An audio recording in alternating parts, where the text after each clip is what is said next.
Love in the Night by Francis Scott Fitzgerald. Chapter 1.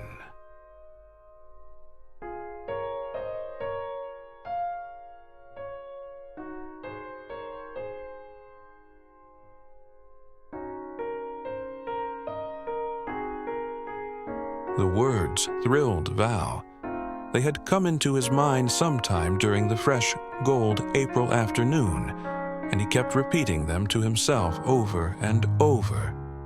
Love in the night. Love in the night. He tried them in 3 languages, Russian, French, and English, and decided that they were best in English. In each language they meant a different sort of love and a different sort of night. The English night seemed the warmest and softest, with the thinnest and most crystalline sprinkling of stars. The English love seemed the most fragile and romantic, a white dress and a dim face above it and eyes that were pools of light. And when I add that it was a French night he was thinking about after all, I see I must go back and begin over. Val was half Russian and half American. His mother was the daughter of that Morris Hoselton who helped finance the Chicago World's Fair in 1892, and his father was, see the Almanac de Gotha, issue of 1910, Prince Paul Serge Boris Rostov, son of Prince Vladimir Rostov, grandson of a Grand Duke, Jimber-jawed Serge, and third cousin, once removed to the Tsar. It was all very impressive, you see, on that side. House in St. Petersburg, shooting lodge near Riga, and swollen villa, more like a palace, overlooking the Mediterranean. It was at this villa in Cannes that the Rostovs passed the winter, and it wasn't at all the thing to remind Princess Rostov that this Riviera villa, from the marble fountain, after Bernini, to the gold cordial glasses, after dinner, was paid for with American gold. The Russians, of course, were gay people on the continent in the gala days before the war. Of the 3 races that used southern France for a pleasure ground, they were easily the most adept at the grand manner. The English were too practical, and the Americans, though they spent freely, had no tradition of romantic conduct. But the Russians, there was a people as gallant as the Latins, and rich besides.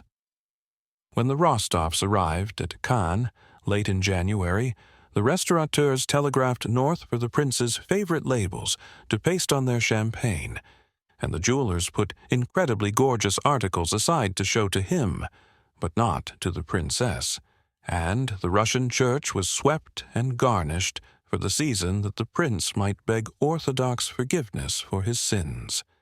Even the Mediterranean turned obligingly to a deep wine color in the spring evenings, and fishing boats with robin-breasted sails loitered exquisitely offshore. In a vague way, young Val realized that this was all for the benefit of him and his family. It was a privileged paradise, this white little city on the water, in which he was free to do what he liked, because he was rich and young, and the blood of Peter the Great ran indigo in his veins. He was only 17 in 1914, when this history begins, but he had already fought a duel with a young man 4 years his senior, and he had a small, hairless scar to show for it on top of his handsome head. But the question of love in the night was the thing nearest his heart. It was a vague, pleasant dream he had, something that was going to happen to him some day that would be unique and incomparable. He could have talked no more about it than that there was a lovely, unknown girl concerned in it, and that it ought to take place beneath the Riviera moon. The odd thing about all this was not that he had this excited and yet almost spiritual hope of romance, for all boys of any imagination have just such hopes, but that it actually came true. And when it happened so unexpectedly. It was such a jumble of impressions and emotions, of curious phrases that sprang to his lips, of sights and sounds and moments that were here, were lost, were past, that he scarcely understood it at all. Perhaps its very vagueness preserved it in his heart and made him forever unable to forget.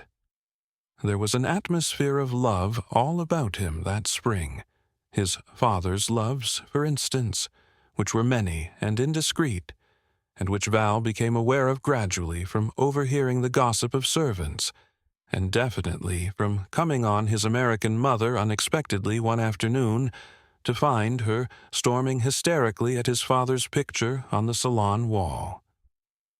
In the picture, his father wore a white uniform with a furred dolman and looked back impassively at his wife as if to say, "Were you under the impression, my dear, that you were marrying into a family of clergymen?" Val tiptoed away, surprised, confused, and excited.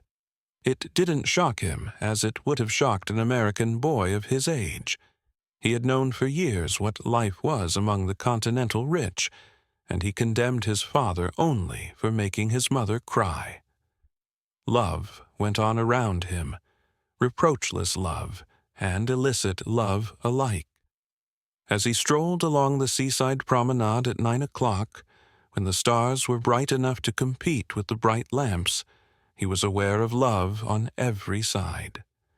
From the open-air cafes, vivid with dresses just down from Paris, came a sweet, pungent odor of flowers and chartreuse and fresh black coffee and cigarettes, and mingled with them all, he caught another scent, the mysterious, thrilling scent of love.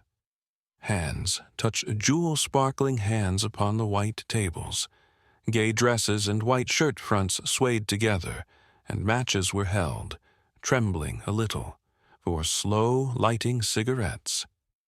On the other side of the boulevard, lovers, less fashionable, young Frenchmen who worked in the stores of Cannes, sauntered with their fiancées under the dim trees, but Val's young eyes seldom turned that way. The luxury of music and bright colors and low voices, they were all part of his dream. They were the essential trappings of love in the night. But assume as he might the rather fierce expression that was expected from a young Russian gentleman who walked the streets alone, Val was beginning to be unhappy. April twilight had succeeded March twilight. The season was almost over, and he had found no use to make of the warm spring evenings. The girls of 16 and 17 whom he knew were chaperoned with care between dusk and bedtime. This, remember, was before the war. And the others who might gladly have walked beside him were an affront to his romantic desire. So April passed by. 1 week, 2 weeks, 3 weeks. He had played tennis until 7 and loitered at the courts for another hour. So it was 8:30 when a tired cab-horse accomplished the hill on which gleamed the facade of the Rostov villa. The lights of his mother's limousine were yellow in the drive, and the princess, buttoning her gloves, was just coming out the glowing door. Val tossed 2 francs to the cabman and went to kiss her on the cheek. "Don't touch me," she said quickly. "You've been handling money." "But not in my mouth, mother," he protested humorously. The princess looked at him impatiently. "I'm angry," she said. "Why must you be so late tonight? We're dining on a yacht, and you were to have come along too." "What yacht?" "Americans." There was always a faint irony in her voice when she mentioned the land of her nativity. Her America was the Chicago of the 90s, which she still thought of as the vast upstairs to a butcher shop. Even the irregularities of Prince Paul were not too high a price to have paid for her escape. 2 yachts, she continued. In fact, we don't know which one. The note was very indefinite. Very careless indeed. Americans. Val's mother had taught him to look down on Americans, but she hadn't succeeded in making him dislike them. American men noticed you, even if you were 17. He liked Americans. Although he was thoroughly Russian, he wasn't immaculately so. The exact proportion, like that of a celebrated soap, was about 99.75%. "I want to come," he said. "I'll hurry up, Mother. We're late now." The princess turned as her husband appeared in the door. "Now, Val says he wants to come." "He can't," said Prince Paul shortly. "He's too outrageously late." Val nodded. Russian aristocrats, however indulgent about themselves, were always admirably Spartan with their children. There were no arguments. "I'm sorry," he said. Prince Paul grunted. The footman, in red and silver livery, opened the limousine door. But the grunt decided the matter for Val, because Princess Rostov at that day and hour had certain grievances against her husband which gave her command of the domestic situation. "On second thought, you'd better come, Val," she announced coolly. "It's too late now, but come after dinner. The yacht is either the Minnehaha or the privateer." She got into the limousine. "The one to come to will be the gayer one, I suppose, the Jacksons' yacht." "Fine got sense," muttered the prince cryptically, conveying that Val would find it if he had any sense. "Have my man take a look at you 'fore you start. Wear tie of mine, 'stead of that outrageous string you affected in Vienna. Grow up. High time." As the limousine crawled, crackling down the pebbled drive, Val's face was burning. Chapter 2. It was dark in Cannes Harbor. Rather, it seemed dark after the brightness of the promenade that Val had just left behind. 3 frail dock lights glittered dimly upon innumerable fishing boats, heaped like shells along the beach. Farther out in the water there were other lights, where a fleet of slender yachts rode the tide with slow dignity, and, farther still, a full, ripe moon made the water bosom into a polished dancing floor. Occasionally there was a swish, creak, drip, as a rowboat moved about in the shallows, and its blurred shape threaded the labyrinth of hobbled fishing skiffs and launches. Val, descending the velvet slope of sand, stumbled over a sleeping boatman, and caught the rank savor of garlic and plain wine. Taking the man by the shoulders, he shook open his startled eyes. "Do you know where the Minnehaha is anchored, and the privateer?" As they slid out into the bay, he lay back in the stern and stared with vague discontent at the Riviera moon. That was the right moon, all right. Frequently, 5 nights out of 7, there was the right moon, and here was the soft air, aching with enchantment. And here was the music, many strains of music from many orchestras, drifting out from the shore. Eastward lay the dark Cape of Antibes, and then Nice, and beyond that Monte Carlo, where the night rang chinking full of gold. Some day he would enjoy all that, too, know its every pleasure and success, when he was too old and wise to care. But tonight, that stream of silver that waved like a wide strand of curly hair toward the moon, those soft, romantic lights of Cannes behind him, the irresistible, ineffable love in this air that was to be wasted forever. "Which one?" asked the boatman suddenly. "Which what?" demanded Val, sitting up. "Which boat?" He pointed. Val turned. Above hovered the gray, sword-like prow of a yacht. During the sustained longing of his wish, they had covered half a mile. He read the brass letters over his head. It was the privateer, but there were only dim lights on board, and no music, and no voices, only a murmurous K-plash at intervals as the small waves leaped at the sides. "The other one," said Val. "The Minnehaha." "Don't go yet." Val started. The voice, low and soft, had dropped down from the darkness overhead. "What's the hurry?" said the soft voice. "Thought maybe somebody was coming to see me, and have suffered terrible disappointment." The boatman lifted his oars and looked hesitatingly at Val. But Val was silent, so the man let the blades fall into the water and swept the boat out into the moonlight. "Wait a minute," cried Val sharply. "Goodbye," said the voice. "Come again when you can stay longer." "But I am going to stay now," he answered breathlessly. He gave the necessary order, and the rowboat swung back to the foot of the small companionway. Someone young, someone in a misty white dress, someone with a lovely low voice, had actually called to him out of the velvet dark. "If she has eyes," Val murmured to himself. He liked the romantic sound of it and repeated it under his breath. "If she has eyes. What are you?" She was directly above him now.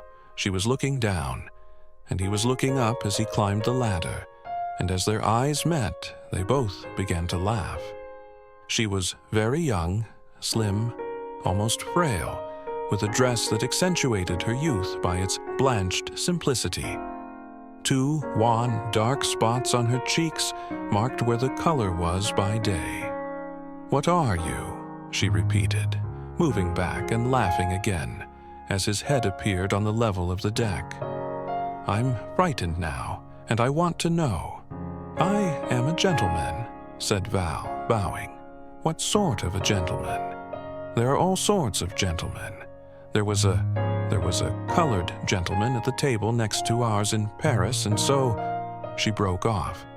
"You're not American, are you?" "I'm Russian," he said, as he might have announced himself to be an archangel.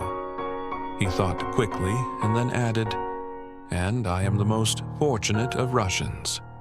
All this day, all this spring, I have dreamed of falling in love on such a night. And now I see that heaven has sent me to you." "Just one moment," she said with a little gasp.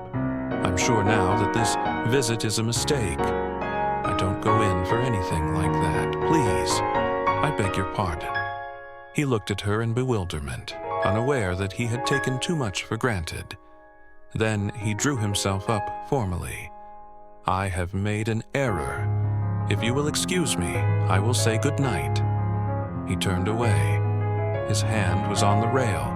"Don't go," she said, pushing a strand of indefinite hair out of her eyes. "On second thoughts, you can talk any nonsense you like, if you'll only not go. I'm miserable, and I don't want to be left alone." Val hesitated. There was some element in this that he failed to understand. He had taken it for granted that a girl who called to a strange man at night, even from the deck of a yacht, was certainly in a mood for romance, and he wanted intensely to stay. Then he remembered that this was one of the 2 yachts he had been seeking. "I imagine that the dinner's on the other boat," he said. "The dinner? Oh, yes, it's on the Minnehaha. Were you going there?" "I was going there, a long time ago. What's your name?" He was on the point of telling her when something made him ask a question instead. "And you? Why are you not at the party?" "Because I preferred to stay here. Mrs. Jackson said there would be some Russians there. I suppose that's you." She looked at him with interest. "You're a very young man, aren't you?" "I am much older than I look," said Val stiffly. "People always comment on it. It's considered rather a remarkable thing. How old are you?" 21, he lied. She laughed. "What nonsense! You're not more than 19. His annoyance was so perceptible that she hastened to reassure him. "Cheer up. I'm only 17 myself. I might have gone to the party if I'd thought there'd be anyone under 50 there." He welcomed the change of subject. "You preferred to sit and dream here beneath the moon. I've been thinking of mistakes." They sat down side by side in the 2 canvas deck chairs. It's a most engrossing subject, the subject of mistakes. Women very seldom brood about mistakes. They're much more willing to forget than men are. But when they do brood— "You have made a mistake?" inquired Val. She nodded. "Is it something that cannot be repaired?" "I think so," she answered. "I can't be sure. That's what I was considering when you came along." "Perhaps I can help in some way," said Val. "Perhaps your mistake is not irreparable, after all." "You can't," she said unhappily. "So, let's not think about it. I'm very tired of my mistake, and I'd much rather you'd tell me about all the gay, cheerful things that are going on in Cannes tonight." They glanced shoreward at the line of mysterious and alluring lights, the big toy banks with candles inside that were really the great fashionable hotels, the lighted clock in the old town, the blurred glow of the Café de Paris, the pricked-out points of villa windows rising on slow hills toward the dark sky. "What is everyone doing there?" she whispered. "It looks as though something gorgeous was going on, but what it is I can't quite tell." "Everyone there is making love," said Val quietly. "Is that it?" She looked for a long time with a strange expression in her eyes. "Then I want to go home to America," she said. "There is too much love here. I want to go home tomorrow." "You are afraid of being in love, then?" She shook her head. "It isn't that. It's just because there's no love here for me. Or for me either," added Val quietly. "It is sad that we two should be at such a lovely place on such a lovely night and have nothing." He was leaning toward her intently, with a sort of inspired and chaste romance in his eyes, and she drew back. "Tell me more about yourself," she inquired quickly. "If you are Russian, where did you learn to speak such excellent English?" "My mother was American," he admitted. "My grandfather was American also, so she had no choice in the matter." "Then you're American, too." "I am Russian," said Val with dignity. She looked at him closely, smiled, and decided not to argue. "Well, then," she said diplomatically, "I suppose you must have a Russian name." But he had no intention now of telling her his name. A name, even the Rostov name, would be a desecration of the night. They were their own low voices, their two white faces, and that was enough. He was sure, without any reason for being sure, but with a sort of instinct that sang triumphantly through his mind, that in a little while, a minute or an hour, he was going to undergo an initiation into the life of romance. His name had no reality beside what was stirring in his heart. "You are beautiful," he said suddenly. "How do you know?" "Because for women, moonlight is the hardest light of all." "Am I nice in the moonlight?" "You are the loveliest thing that I have ever known." "Oh," she thought this over. "Of course I had no business to let you come on board. I might have known what we'd talk about in this moon, but I can't sit here and look at the shore forever. I'm too young for that." "Don't you think I'm too young for that?" "Much too young," he agreed solemnly.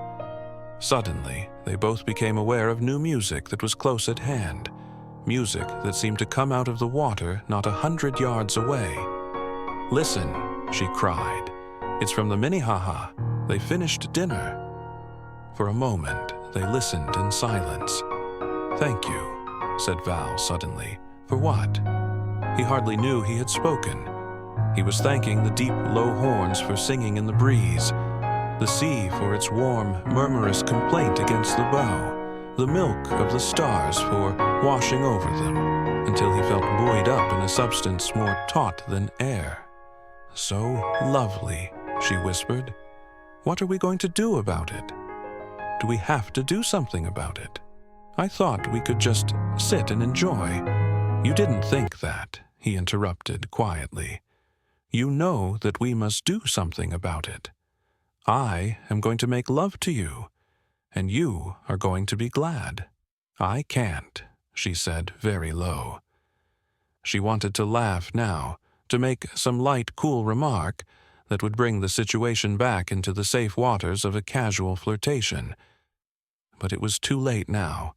Val knew that the music had completed what the moon had begun. "I will tell you the truth," he said. "You are my first love.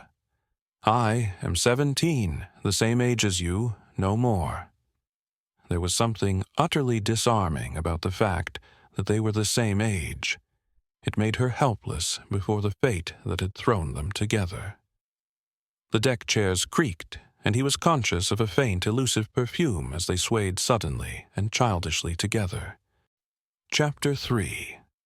Whether he kissed her once or several times, he could not afterward remember, though it must have been an hour that they sat there close together, and he held her hand. What surprised him most about making love was that it seemed to have no element of wild passion, regret, desire, despair, but a delirious promise of such happiness in the world, in living, as he had never known. First love. This was only first love. What must love itself in its fullness, its perfection be? He did not know that what he was experiencing then, that unreal, undesirous medley of ecstasy and peace, would be unrecapturable forever. The music had ceased for some time when, presently, the murmurous silence was broken by the sound of a rowboat disturbing the quiet waves. She sprang suddenly to her feet, and her eyes strained out over the bay. "Listen," she said quickly. "I want you to tell me your name." "No. Please," she begged him. "I'm going away tomorrow." He didn't answer. "I don't want you to forget me," she said. "My name is... I won't forget you. I will promise to remember you always. Whoever I may love, I will always compare her to you, my first love. So long as I live, you will always have that much freshness in my heart." "I want you to remember," she murmured brokenly. "Oh, this has meant more to me than it has to you, much more." She was standing so close to him that he felt her warm, young breath on his face. Once again, they swayed together. He pressed her hands and wrists between his as it seemed right to do, and kissed her lips. It was the right kiss, he thought, the romantic kiss, not too little or too much. Yet there was a sort of promise in it of other kisses he might have had, and it was with a slight sinking of his heart that he heard the rowboat close to the yacht and realized that her family had returned. The evening was over. "And this is only the beginning," he told himself. "All my life will be like this night." She was saying something in a low, quick voice, and he was listening tensely. "You must know one thing. I am married 3 months ago. That was the mistake that I was thinking about when the moon brought you out here. In a moment you will understand." She broke off as the boat swung against the companionway, and a man's voice floated up out of the darkness.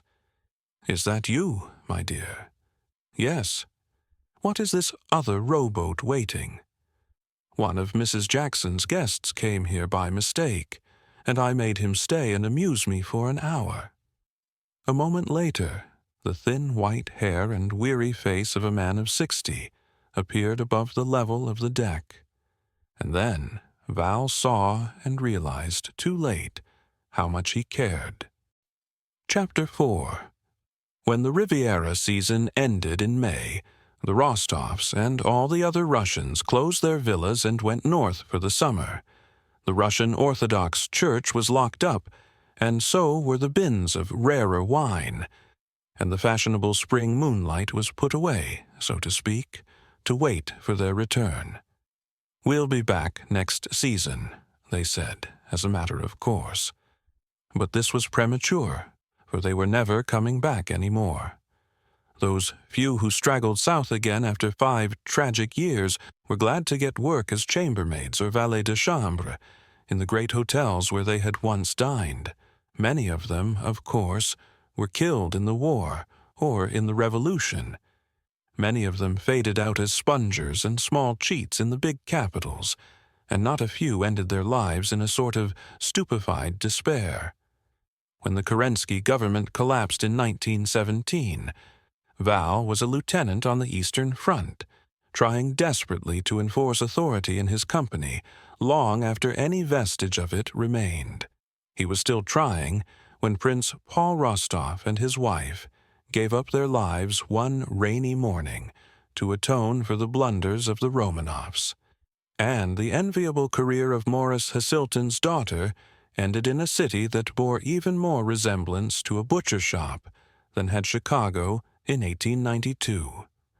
After that, Val fought with Denikin's army for a while, until he realized that he was participating in a hollow farce, and the glory of Imperial Russia was over.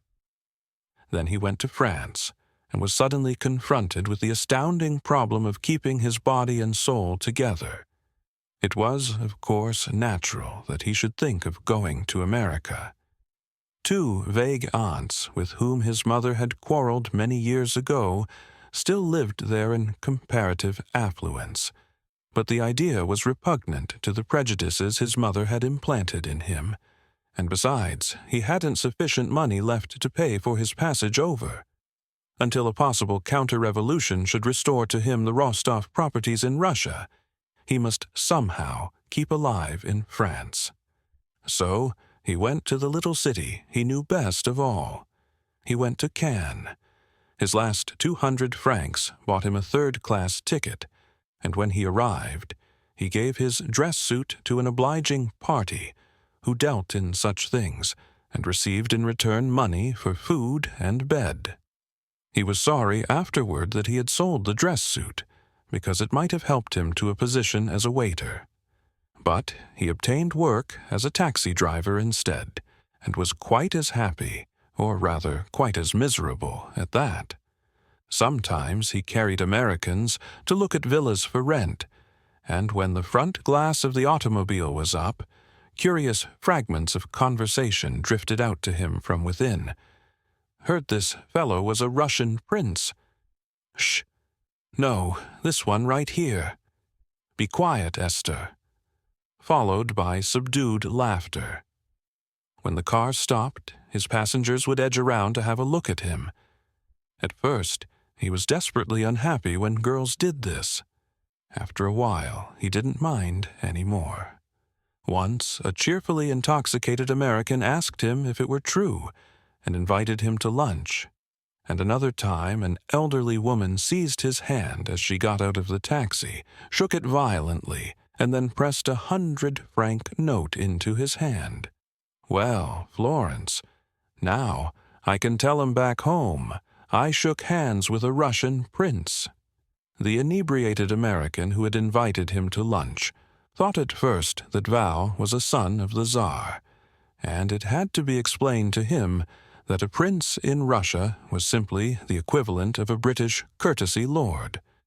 But he was puzzled that a man of Val's personality didn't go out and make some real money. "This is Europe," said Val gravely. "Here, money is not made. It is inherited, or else it is slowly saved over a period of many years, and maybe in 3 generations a family moves up into a higher class. Think of something people want, like we do. That is because there is more money to want with in America. Everything that people want here has been thought of long ago." But after a year, and with the help of a young Englishman he had played tennis with before the war, Val managed to get into the Cannes branch of an English bank. He forwarded mail and bought railroad tickets and arranged tours for impatient sightseers.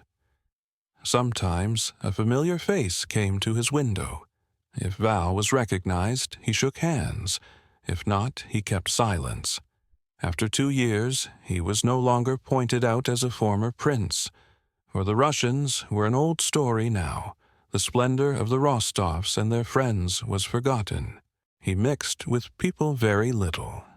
In the evenings he walked for a while on the promenade, took a slow glass of beer in a cafe, and went early to bed.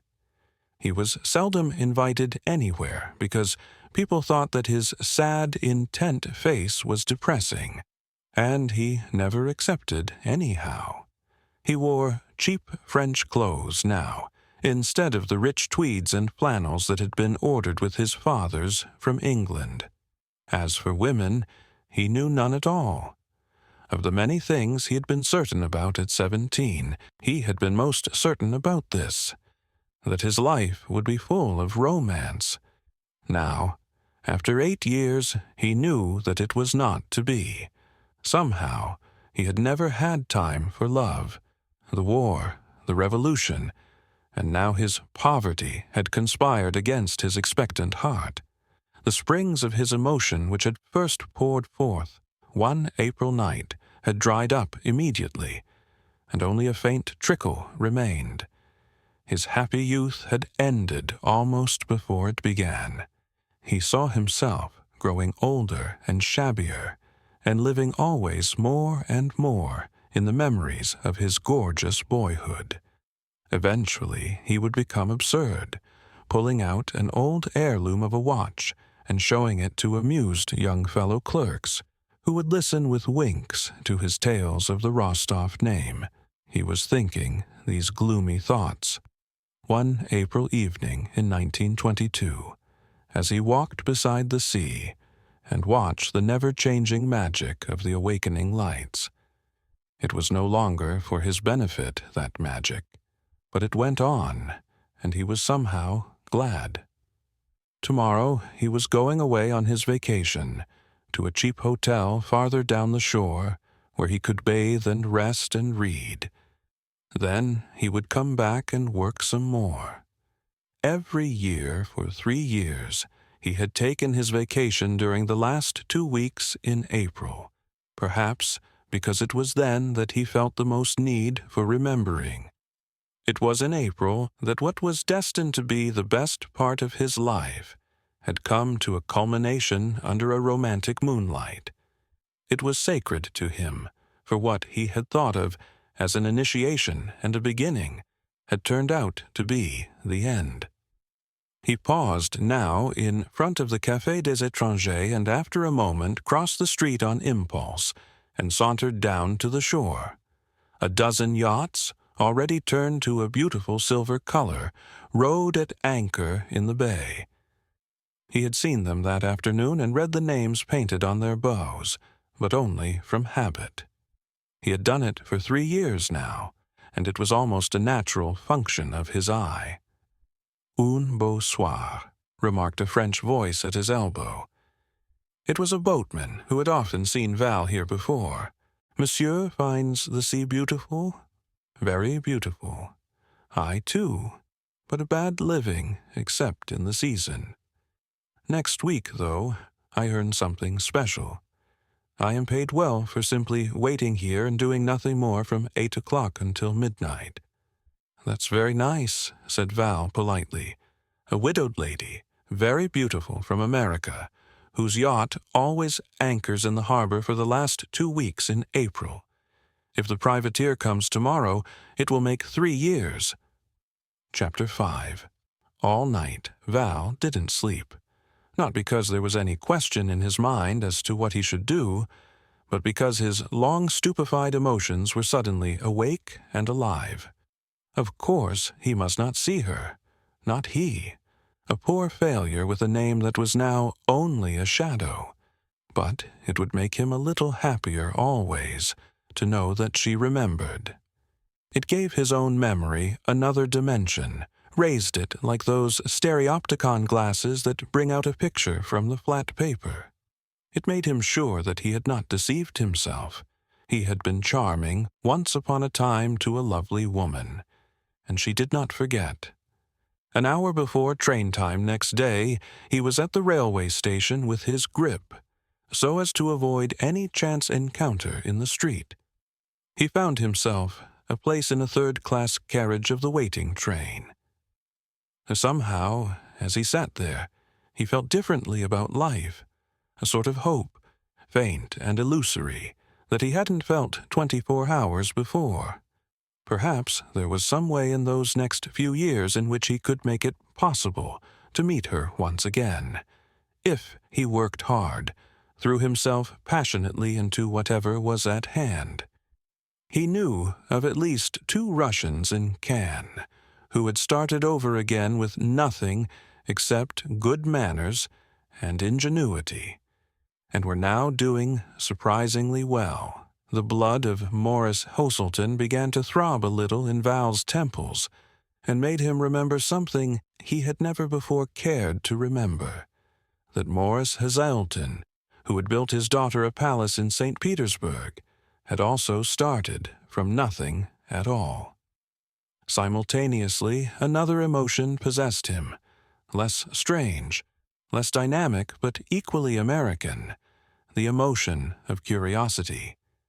In case he did, well, in case life should ever make it possible for him to seek her out, he should at least know her name. He jumped to his feet, fumbled excitedly at the carriage handle, and jumped from the train. Tossing his valise into the check room, he started at a run for the American consulate. "A yacht came in this morning," he said hurriedly to a clerk. "An American yacht, the privateer. I want to know who owns it." "Just a minute," said the clerk, looking at him oddly. "I'll try to find out." After what seemed to Val an interminable time, he returned. "Why, just a minute," he repeated hesitantly. It seems we're finding out. Did the yacht come?" "Oh, yes, it's here all right. At least I think so, if you'll just wait in that chair." After another 10 minutes, Val looked impatiently at his watch. If they didn't hurry, he'd probably miss his train. He made a nervous movement as if to get up from his chair. "Please sit still," said the clerk, glancing at him quickly from his desk. "I ask you, just sit down in that chair." Val stared at him. How could it possibly matter to the clerk whether or not he waited? "I'll miss my train," he said impatiently. "I'm sorry to have given you all this bother. Please sit still. We're glad to get it off our hands. You see, we've been waiting for your inquiry for, 3 years."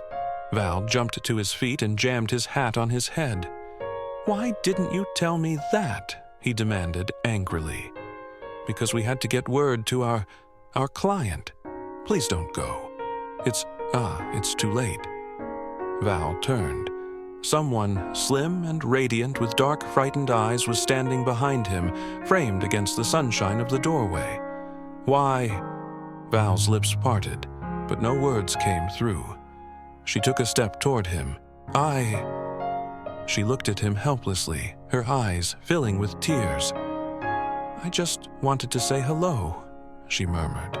"I've come back for 3 years just because I wanted to say hello." Still, Val was silent. "You might answer," she said impatiently. "You might answer when I'd just about begun to think you'd been killed in the war." She turned to the clerk. "Please introduce us," she cried. "You see, I can't say hello to him when we don't even know each other's names."